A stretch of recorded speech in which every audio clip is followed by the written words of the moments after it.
السلام عليكم ورحمة الله وبركاته. بسم الله الرحمن الرحيم. الحمد لله رب العالمين وصلى الله على سيدنا وحبيبنا محمد بن عبد الله وعلى آله وصحبه أجمعين أما بعد. মহান আল্লাহ সুবহানাহু ওয়া তাআলা নিমিত্তে অন্তরস্থল থেকে কৃতজ্ঞতা বাণী উচ্চারণ করি। আমরা সকলেই পড়ি আলহামদুলিল্লাহ। অতঃপর সালাত সালাম এবং অবরিত শান্তির ধারা বর্ষিত হোক প্রিয় নবী মুহাম্মদ রাসূলুল্লাহ সাল্লাল্লাহু আলাইহি ওয়াসাল্লামের প্রতি। আমরা পড়ি সাল্লাল্লাহু আলাইহি ওয়াসাল্লাম। প্রিয় উপস্থিতির সাথে বন্ধুগণ, আমরা আজকে যে বিষয়টি নিয়ে আলোকপাত করার চেষ্টা করব, আল্লাহ যদি তৌফিক দান করেন ইনশাআল্লাহ তাআলা, সেটি হচ্ছে যাকাত না দেওয়ার করুণ পরিণতি সম্পর্কে। আমরা কাবিরা গুনাহ সম্পর্কে আলোচনা করছিলাম, তো তারই ধারাবাহিকতায় আজকে আমাদের এই বিষয়টি ইনশাআল্লাহ আলোচনা করা হবে। যাকাত না দেওয়ার শাস্তি কী বা এর কী পরিণতি, সেই বিষয়টি নিয়ে ইনশাআল্লাহ আমরা আলোচনা করার চেষ্টা করব, যদি আল্লাহ তাআলা তৌফিক দান করেন। আমা তৌফিক ইল্লা বিল্লাহ। প্রিয় বন্ধুগণ, ইসলাম এমন একটা জীবন আদর্শ যা ধনী গরিব, সমাজের উচ্চ স্তরের মানুষ থেকে শুরু করে হত দরিদ্র, একেবারে নিম্ন শ্রেণীর মানুষ সকলের জন্যই প্রযোজ্য। ইসলাম একদিকে মানুষকে সম্পদ উপার্জনের জন্য উৎসাহিত করেছে, ব্যবসা বাণিজ্য করার প্রতি উৎসাহিত করা হয়েছে, এবং বৈধ পন্থায় মানুষ অর্থ উপার্জন করবে আল্লাহ সুবহানাহু ওয়া তাআলা কোরআনে কারিমের মধ্যে এ মর্মে নির্দেশ দিয়েছেন। আল্লাহ সুবহানাহু ওয়া তাআলা সূরা জুমার মধ্যে কি বলছেন? ফাইদা কুদিয়াতিস সালাতু ফান্তাশিরু ফিল আরদি ওয়াবতাগু মিন ফাদলিল্লাহ। এর অর্থ হলো, যখন সালাত শেষ হয়ে যায় তোমরা আল্লাহর জমিনে ছড়িয়ে পড়ো এবং আল্লাহর অনুগ্রহ অনুসন্ধান করতে থাকো। আল্লাহর অনুগ্রহ দ্বারা কি উদ্দেশ্য? অর্থ সম্পদ, যার ব্যবসা আছে সে ব্যবসা করবে, যার চাকরি আছে সে চাকরি করবে, যার কৃষিকাজ রয়েছে সে কৃষিকাজ করবে। অর্থাৎ অর্থ উপার্জনের যত পথ এবং পদ্ধতি রয়েছে সেগুলো অনুসন্ধান করো। সেই ক্ষেত্রে তোমরা সময় এবং শ্রম দাও এবং আল্লাহর দেওয়া অনুগ্রহ অনুসন্ধান করো। আল্লাহ তাআলা আমাদেরকে দোয়াও শিক্ষা দিয়েছেন, রব্বানা আতিনা ফিদ দুনিয়া হাসানা ওয়া ফিল আখিরাতি হাসানাতাও ওয়া কিনা আযাবান নার। হে আল্লাহ, আপনি আমাদেরকে দান করুন দুনিয়ার কল্যাণ এবং আখিরাতের কল্যাণ। দুনিয়াতেও কল্যাণ দান করুন, আখিরাতেও কল্যাণ দান করুন। দুনিয়ার কল্যাণ কি? দুনিয়ার কল্যাণ হলো হালাল রিজিক, ইমানদার স্ত্রী, সুসন্তান, সুস্বাস্থ্য, দুনিয়ার সমৃদ্ধি, যদি সেটা হালাল পন্থায় হয়। এগুলো হচ্ছে দুনিয়ার কল্যাণ। অনুরূপভাবে আল্লাহ তাআলা আমাদেরকে আখিরাতের কল্যাণের জন্য দোয়া করতে বলেছেন। আর আখিরাতের কল্যাণ মানে, আখিরাতের কল্যাণ মানে হচ্ছে মৃত্যুর পর থেকেই তো আমাদের আখিরাত শুরু হয়ে যায়। কবরে যেন আল্লাহর আযাব থেকে আমরা রক্ষা পাই, আমরা যেন হাসরের ময়দানে কিয়ামতের ভয়াবহ পরিস্থিতি থেকে রক্ষা পাই, আমাদের হিসাব নিকাশ যেন সহজ হয়ে যায়, যেন আমরা সহজে পুলসিরাত পার হতে পারি, যেন রব্বুল আলামিন আমাদেরকে জাহান্নামের আগুন থেকে রক্ষা করে জান্নাতে প্রবেশ করান। এগুলো হচ্ছে আখিরাতের কল্যাণ। দুনিয়া এবং আখিরাত উভয়টি আমাদের প্রয়োজন। শুধু দুনিয়া দুনিয়া করা ঠিক না, দুইটির মাঝে সমন্বয় করতে হবে। প্রিয় বন্ধুগণ, আবার সম্পদ উপার্জন করবেন, ব্যবসা বাণিজ্য করবেন, ঠিক আছে, কিন্তু আমরা যেন গরিব মানুষদের কথা ভুলে না যাই।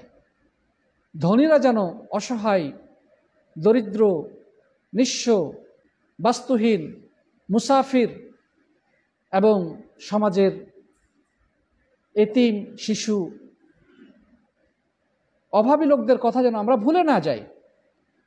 এই জন্য আল্লাহ সুবহানাহু ওয়া তাআলা আমাদের জন্যে আমাদের সম্পদের একটা নির্দিষ্ট অংশ সমাজের ওই পিছিয়ে পড়া লোকদের জন্যে নির্ধারণ করে দিয়েছেন। যদি কারো একটা নির্দিষ্ট পরিমাণ সম্পদ হয়, অর্থাৎ যাকাত ফরজ হওয়ার যে একটা নিসাব রয়েছে, সে নিসাব পরিমাণ সম্পদ যদি কারো কাছে জমা হয় এবং সেটা তার প্রয়োজন অতিরিক্ত হয়, তাহলে সেখান থেকে একটি নির্দিষ্ট অংশ গরিব অসহায় মানুষ, ঋণগ্রস্ত মানুষ, আল্লাহর পথে জিহাদ, সূরা তওবার ৬০ নম্বর আয়াতে আল্লাহ সুবহানাহু ওয়া তাআলা যাকাত দেওয়ার খাতগুলো উল্লেখ করে দিয়েছেন। এই সমস্ত খাতে যেন আমরা ব্যয় করি। প্রিয় বন্ধুগণ, পুঁজিবাদী মতদর্শ বা ক্যাপিটালিজমের বক্তব্য হচ্ছে যে তুমি যত খুশি সম্পদ অর্জন করো, গরিবদের প্রতি তোমার কোনো দায় দায়িত্ব নেই। যার কারণে একজন মানুষ মহা অট্টালিকায় মহা স্বাচ্ছন্দ্যে জীবনযাপন করছে, কিন্তু তারই সে অট্টালিকার নিচে কুঁড়ে ঘরে একজন অসহায় দরিদ্র মানুষ না খেয়ে ধুকে ধুকে মরছে, চিকিৎসার অভাবে বিছানায় ছটপট করছে, মৃত্যু শয্যায় শায়িত, রোগে শোকে তাদের জীবন দুর্বিষহ হয়ে উঠেছে, কিন্তু ওই পুঁজিবাদীরা তাদের দিকে তাকিয়ে দেখার প্রয়োজন মনে করে না। অর্থাৎ সেটা তাদের জন্য আবশ্যক কিছু না। কিন্তু ইসলামের বিধান হচ্ছে তুমি বৈধ পন্থায় যত খুশি অর্থ উপার্জন করো, কোনো আপত্তি নেই, কিন্তু তোমার সম্পদ যখন নির্দিষ্ট পরিমাণে পৌঁছে যাবে তখন সেখান থেকে একটি নির্দিষ্ট অংশ গরিবদেরকে তুমি দান করবে। আর সে পরিমাণটা কত আমরা এ বিষয়ে আলোচনা আজকে করব না, কারণ আমাদের আলোচ্য বিষয় সেটা না। শুধু সংক্ষেপে এতটুকুই বলবো, একজন মানুষের কাছে সর্বনিম্ন যদি 85 গ্রাম বা 7.5 ভরি সমপরিমাণ স্বর্ণ অথবা 595 গ্রাম সমপরিমাণ রৌপ্য অথবা এর সমপরিমাণ নগদ অর্থ, ব্যাংক ব্যালেন্স এবং ব্যবসায়িক পণ্য যদি জমা থাকে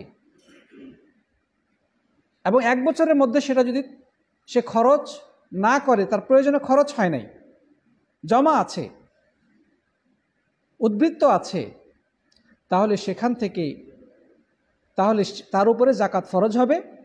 আর তার পরিমাণটা কতটুকু? 100 টাকায় 2.5 টাকা, মানে পার্সেন্টেজ অনুযায়ী 2.5%। 1 লক্ষ টাকায় 2500 টাকা, 2 লক্ষ টাকায় 5000 টাকা, এইভাবে করে তাকে কি দিতে হবে? জাকাত দিতে হবে। এটা হচ্ছে সর্বনিম্ন।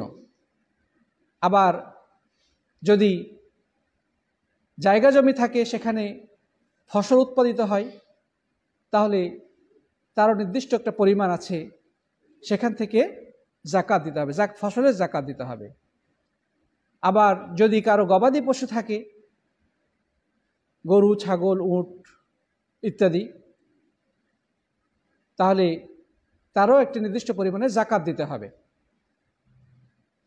কিন্তু ঘর বাড়ি, বাড়ির আসবাবপত্র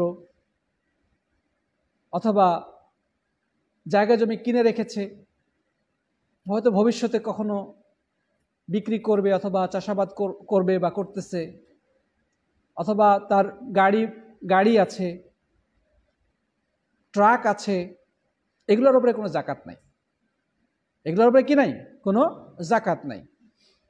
তবে যদি সেই জমি থেকে ফসল উৎপাদিত হয়, তাহলে সেই ফসলের জাকাত দিতে হবে।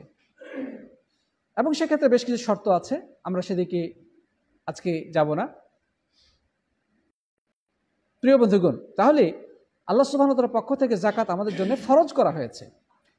কোরআনে কারিমের বিভিন্ন স্থানে আমাদেরকে জাকাত দেওয়ার কথা বলেছেন।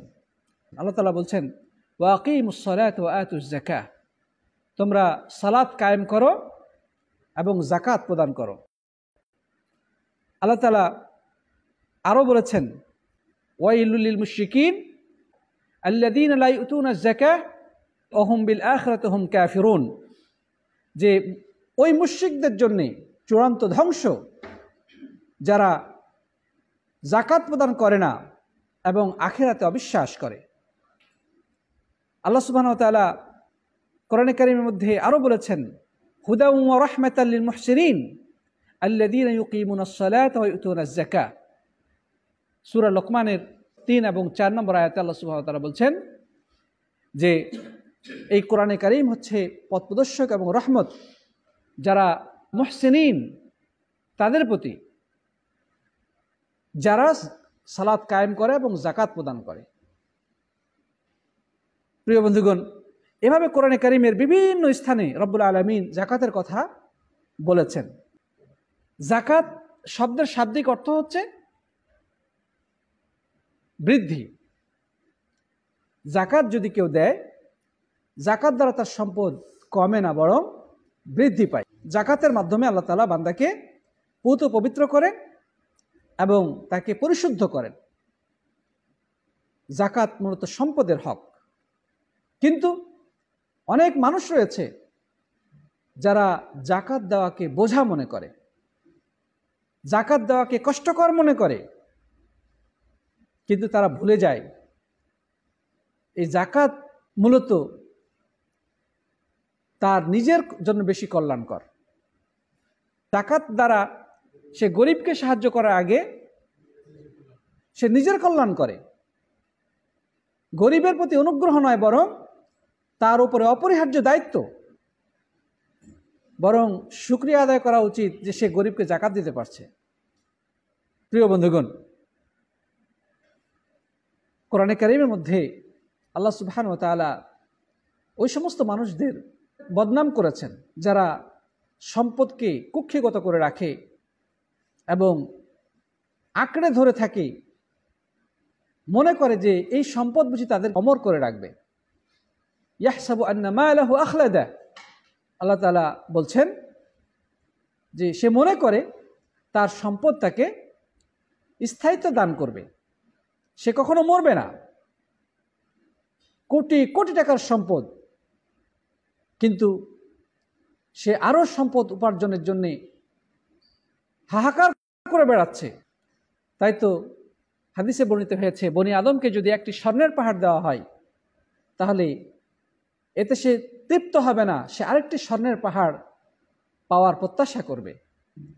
আসলে বনি আদমের পেটকে কিছুতেই ভরবে না কবরের মাটি ছাড়া। কবরে গিয়েই সম্পদ প্রাপ্তির যে হৃদয়ের হাহাকার সেটা বন্ধ হবে, এর আগে তার নেশা মিটবে না। তাই তো আল্লাহ তাআলা বলেছেন, আলহাকুমুত তাকাসুর হাত্তা জুরতুমুল মাকাবির, প্রাচুর্যতার প্রতিযোগিতা তোমাদেরকে ব্যতিব্যস্ত করে রেখেছে, কার থেকে কার সম্পদ বেশি হবে। এই কম্পিটিশন, এই প্রতিযোগিতা তোমাদেরকে আল্লাহর জিকির থেকে, মৃত্যু থেকে, আখিরাত থেকে বিমুখ করে রেখেছে। তোমরা ব্যতিব্যস্ত সম্পদ উপার্জনের জন্য। হাত্তা জুরতুমুল মাকাবির, এই ব্যতিব্যস্ততা কতক্ষণ পর্যন্ত? কবরে যাওয়া পর্যন্ত। অর্থাৎ কবরে যাওয়ার আগ পর্যন্ত তার এই ব্যতিব্যস্ততা কমবে না। মানুষকে সম্পদ অর্জনের মোহ, নেশা সবকিছু থেকে বিমুখ করে দিয়েছে। মানুষের হক নষ্ট করা, মানুষের প্রতি আল্লাহর ইবাদত থেকে দূরে থাকা, সালাত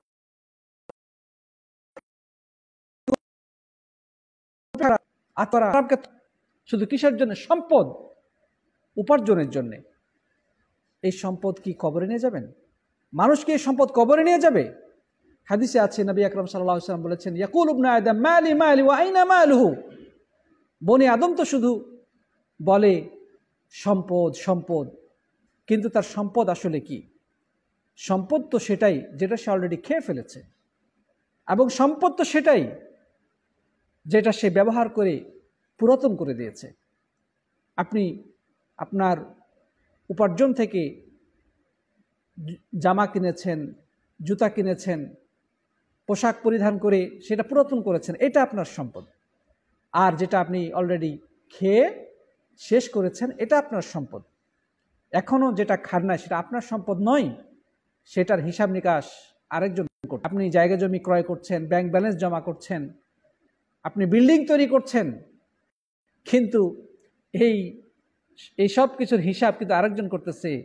আপনি মারা গেলেই তারা সেই সম্পদটা দখল করবে, ভোগ দখল করবে, এবং ভাগ বটরাই সামান্য যদি কম বেশি হয় তাহলে এটার জন্য তারা মারামারি কাটাকাটি করার জন্য প্রস্তুত হয়ে যাবে। মামলা মোকদ্দমা কত কিছু করতে তারা প্রস্তুত, আপনার উপার্জিত সম্পদ তারা পাওয়ার জন্য। তাহলে আসলে আমরা কার জন্য এই সম্পদ জমা করছি? প্রিয় সাথী বন্ধুগণ, তো যাই হোক, আমাদের উচিত যে সম্পদ উপার্জন করব, এটা অবৈধ কিছু নয়, এটা অবশ্যই জায়েজ আছে, তবে এই সম্পদের হক আদায় করতে হবে। সম্পদ আল্লাহর পথে ব্যয় করুন, গরিব অসহায় মানুষের জন্য খরচ করুন, মসজিদ নির্মাণ করুন, মাদ্রাসা নির্মাণে সহায়তা করুন, এতিমদেরকে সাহায্য করুন, এলাকার দুস্থ অসহায় মানুষের জন্য অর্থ সম্পদ ব্যয় করুন, আখেরাতে এগুলোই কাজে লাগবে। প্রিয় বন্ধুগণ, বনি আদম বলে সম্পদ সম্পদ, তার মধ্যে যেটা জমা রেখেছে, নিজে খেয়ে শেষ করেছে, অথবা পরে পুরাতন করে দিয়েছে, অথবা আখেরাতের জন্য জমা রেখেছে, অর্থাৎ আল্লাহর পথে ব্যয় করেছে, এগুলো হচ্ছে তার সম্পদ। এছাড়া আর কোনো সম্পদ তার নেই। প্রিয় বন্ধুগণ, তো যাই হোক, আল্লাহ রাব্বুল আলামিন আমাদের জন্যে সম্পদ উপার্জন করাকে বৈধতা দিয়েছেন, কিন্তু আবশ্যক করেছেন জাকাত দেওয়াকে। যাদের নিসাব পরিমাণ সম্পদ হবে তাদেরকে অবশ্যই জাকাত দিতে হবে, এবং এই জাকাত দেওয়া এতটা বাধ্যতামূলক যে রব্বুল আলামিন ইসলামের যে 5টি খুঁটি দিয়েছেন তার মধ্যে এটি একটি। আব্দুল্লাহ ইবনে উমর রাদিয়াল্লাহু তাআলা আনহু থেকে বর্ণিত, তিনি বলেন, রাসূল করিম সাল্লাল্লাহু আলাইহি ওয়াসাল্লাম বলেছেন যে বুনিয়াল ইসলামু আলা খামস, ইসলাম 5টি খুঁটির উপরে প্রতিষ্ঠিত। শাহাদাতু আল্লা ইলাহা ইল্লাল্লাহ ওয়া আন্না মুহাম্মাদুর রাসূলুল্লাহ, এই কথা সাক্ষ্য দেওয়া যে আল্লাহ ছাড়া সত্য কোনো উপাস্য নেই এবং মুহাম্মদ সাল্লাল্লাহু আলাইহি ওয়াসাল্লাম আল্লাহর রাসূল। এটা হচ্ছে 1 নম্বর খুঁটি। 2 নম্বর হচ্ছে ইকামুস সালাহ, সালাত কায়েম করা। 3 নম্বর কি? 3 নম্বর হচ্ছে যাকাত দেওয়া, ইতাউস যাকাত। 4 নম্বর হচ্ছে সাওম রমাদান। 5 নম্বর হচ্ছে হজ্জুল বাইতি মান ইসতাতা ইলাইহি সাবিলা। তো এই 5টি খুঁটির মধ্যে তৃতীয় খুঁটি হচ্ছে যাকাত প্রদান করা। প্রিয় বন্ধুগণ, যারা যাকাত দেওয়া থেকে বিরত থাকবে তাদের পরিণতি কি এবং তাদের শাস্তি বা ভয়াবহতা কি? আল্লাহ রাব্বুল আলামিন সূরা তাওবার 34 এবং 35 নম্বর আয়াতে বলছেন, ওয়াল্লাযীনা ইয়াকনিজুনা আয-যাহাবা ওয়াল ফিদ্দা ওয়া লা ইউনফিকুনাহা ফী সাবিলিল্লাহি ফাবাশশিরহুম বিআযাবিন আলীম।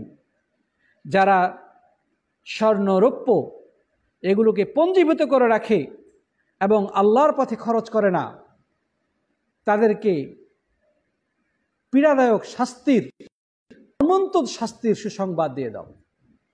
এটা তিরস্কার করে বলা হচ্ছে। আযাবের কি সুসংবাদ হয়?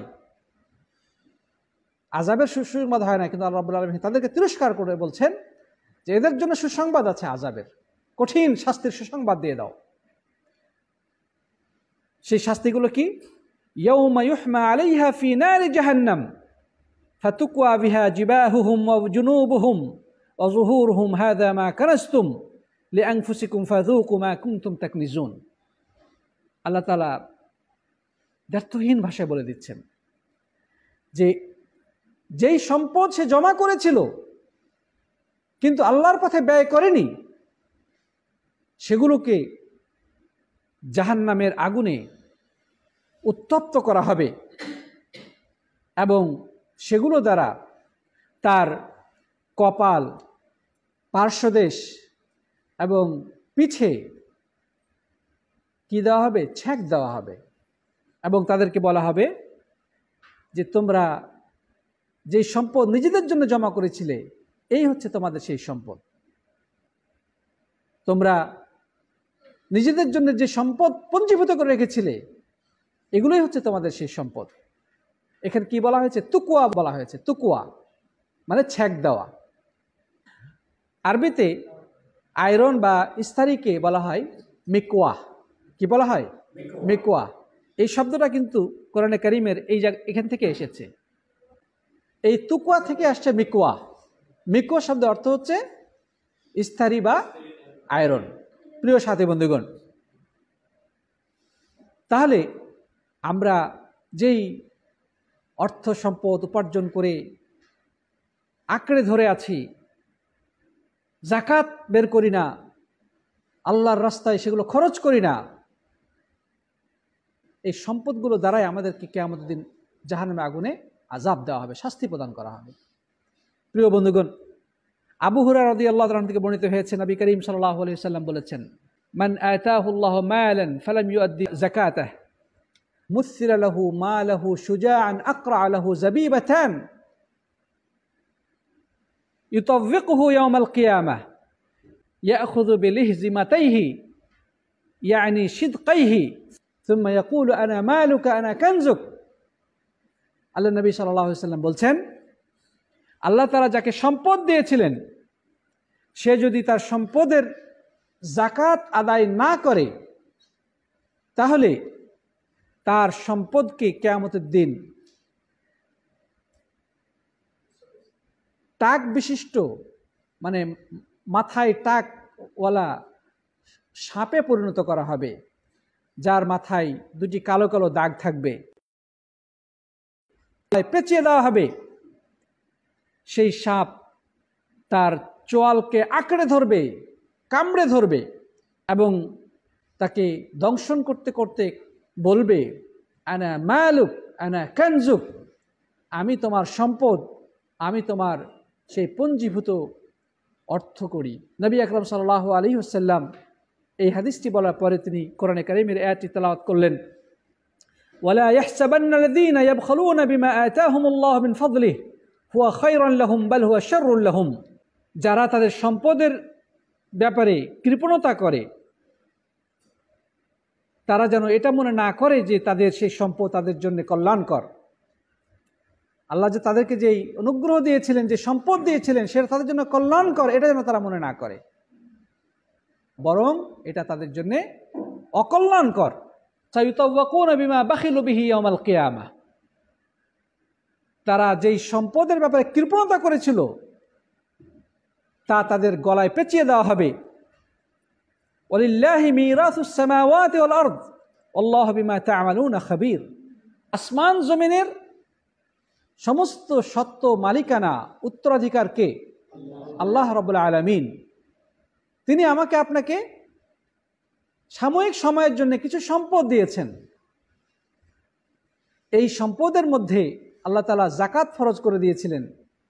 সেই যাকাত দেওয়ার ক্ষেত্রে যদি কৃপণতা কেউ করে, তাহলে তার গলায় সেই সম্পদকে পেঁচিয়ে দেওয়া হবে, এবং যেটা ব্যাখ্যায় আল্লাহ নবী সাল্লাল্লাহু আলাইহি ওয়াসাল্লাম বলেছেন যে সেটাকে সাপে রূপান্তরিত করে তার গলার মধ্যে পেঁচিয়ে দেওয়া হবে, এবং সেই সাপ তার দংশন করতে করতে বলবে, আমি তোমার সেই গচ্ছিত সম্পদ, আমি তোমার অর্থ করি, যার জন্য তুমি দুনিয়াতে হালাল হারাম বলে কোনো কিছু তোয়াক্কা করতে না, আল্লাহর বিধানকে উপেক্ষা করতে, আল্লাহর ইবাদত থেকে অমনোযোগী ছিলে, শুধু টাকার জন্যে তুমি